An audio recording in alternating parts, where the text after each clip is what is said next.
पाकिस्तान आखिर कैसे बना इतना ताकतवर देश।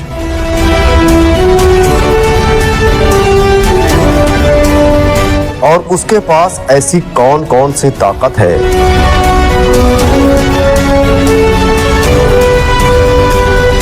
जिसके दम पे वो आज अमेरिका और ईरान जैसे देशों के बीच समझौता करवाने की स्थिति में दिखाई देता है।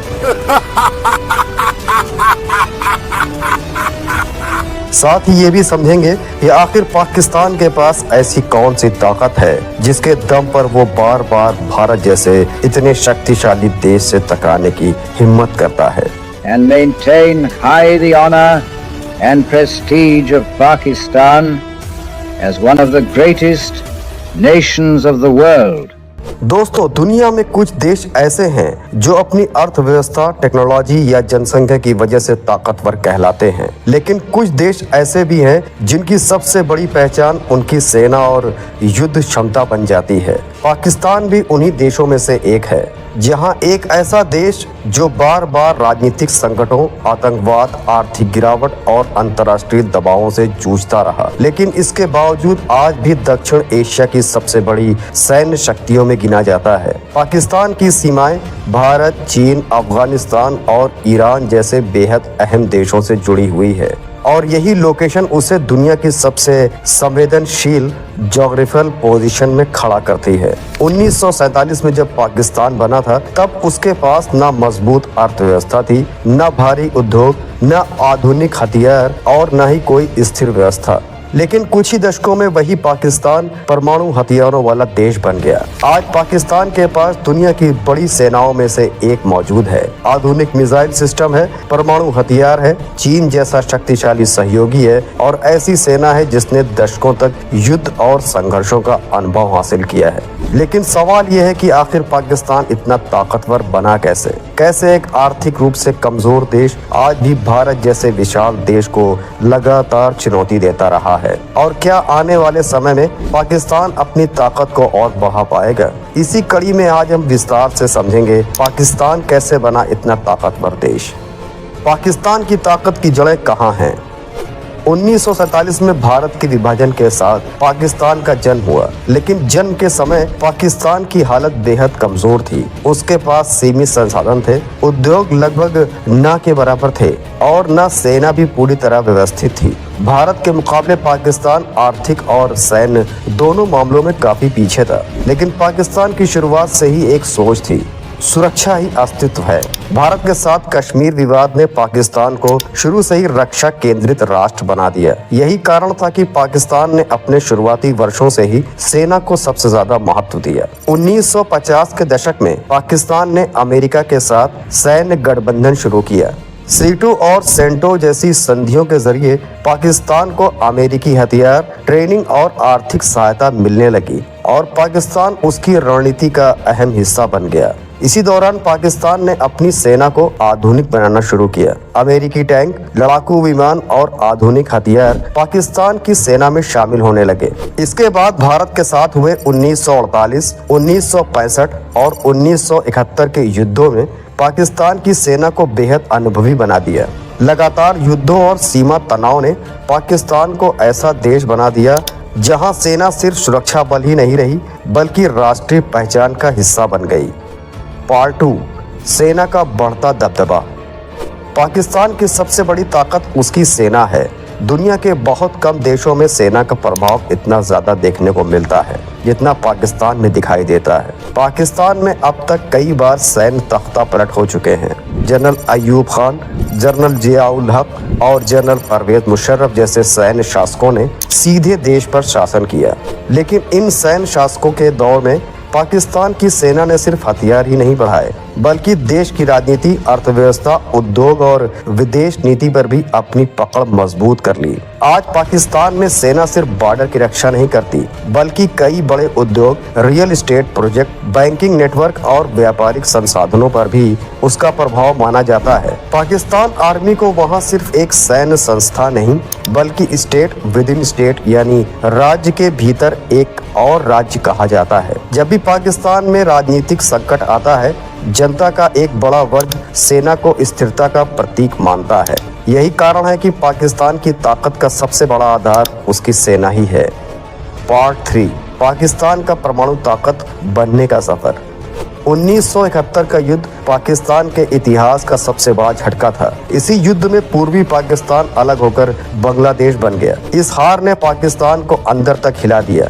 इसके बाद पाकिस्तान ने तय किया कि अब उसे हर हाल में परमाणु शक्ति बनाना है। 1974 में जब भारत ने पोखरण में अपना पहला परमाणु परीक्षण किया, तब पाकिस्तान के प्रधानमंत्री जुल्फिकार अली भुट्टो ने कहा था, हम घास खाएंगे लेकिन अपना एटम बम जरूर बनाएंगे। इसके बाद पाकिस्तान ने गुप्त परमाणु कार्यक्रम शुरू किया। डॉक्टर अब्दुल कदीर खान इस मिशन के सबसे अहम चेहरे बने। पाकिस्तान ने यूरेनियम इंक्रीचमेंट टेक्नोलॉजी हासिल की और तेजी से परमाणु कार्यक्रम को आगे बढ़ाया। आखिरकार मई 1998 में पाकिस्तान ने बलूचिस्तान के चगाई पर्वतों में अपने परमाणु परीक्षण किए। पूरी दुनिया हैरान रह गई क्योंकि अब पहली बार कोई मुस्लिम देश आधिकारिक रूप से न्यूक्लियर पावर बन चुका था।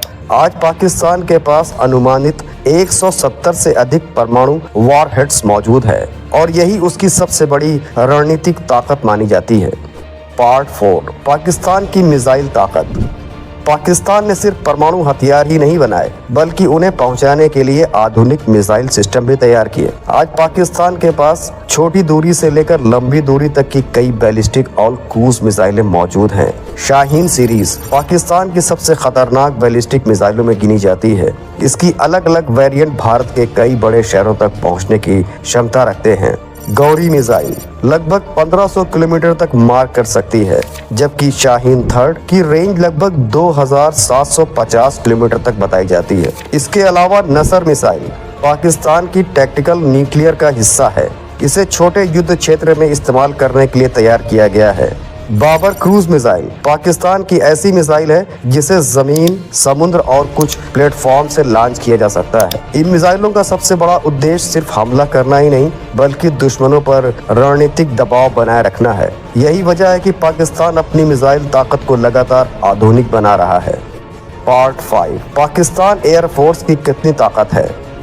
पाकिस्तान एयरफोर्स यानी PAF को दुनिया के सबसे प्रोफेशनल एयरफोर्स में से एक माना जाता है। हालांकि भारत के मुकाबले पाकिस्तान की एयरफोर्स आकार में छोटी है, लेकिन उसने सीमित संसाधनों के बावजूद खुद को काफी आधुनिक बनाया है। PAF के पास कई आधुनिक लड़ाकू विमान मौजूद हैं, जिसमें सबसे अहम है JF-17 थंडर।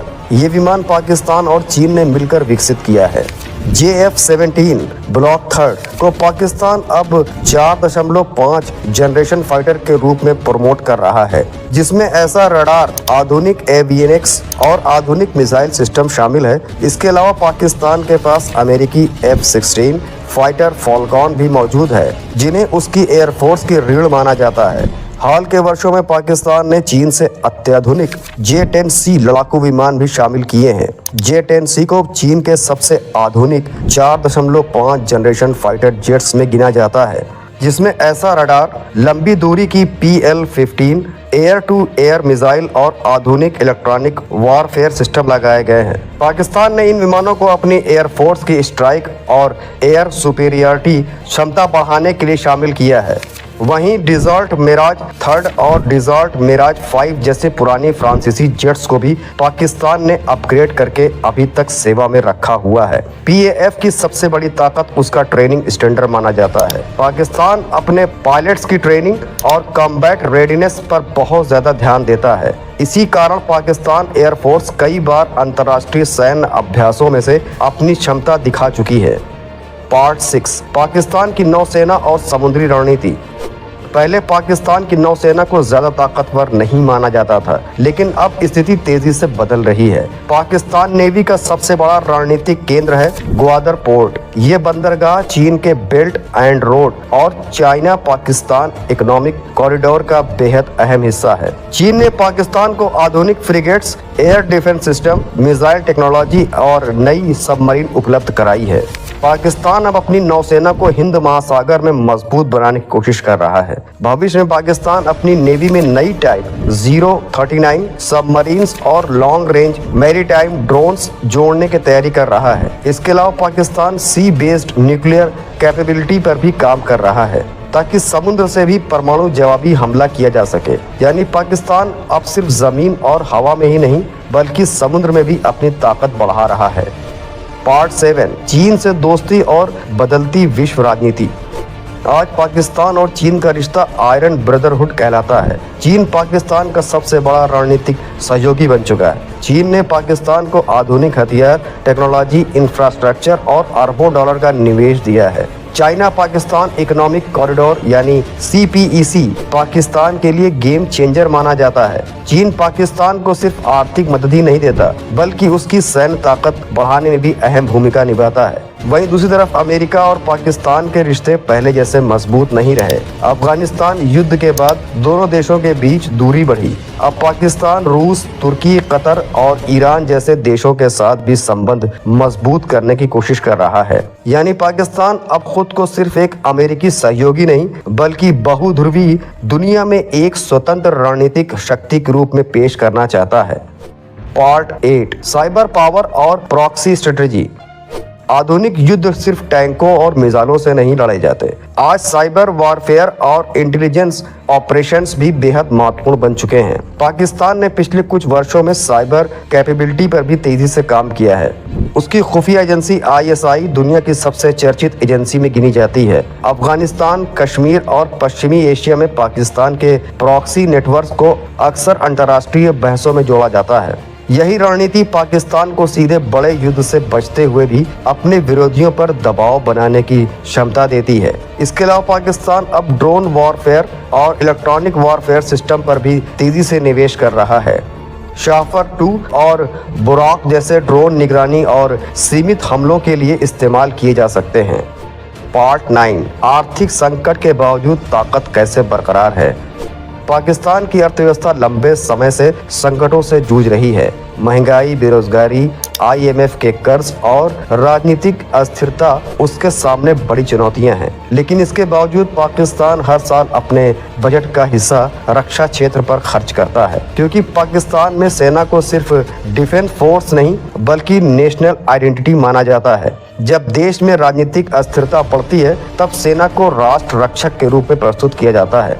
इसी कारण आर्थिक संकटों के बावजूद पाकिस्तान अपनी सैन्य शक्ति को कमजोर नहीं होने देता। हालांकि आलोचकों का कहना है कि अत्यधिक सैन्य खर्च पाकिस्तान की आर्थिक समस्याओं को और बढ़ाता है, लेकिन पाकिस्तान के रणनीतिक दृष्टिकोण में सेना हमेशा सर्वोच्च प्राथमिकता रही है। पार्ट 10, पाकिस्तान का भविष्य कितना ताकतवर होगा।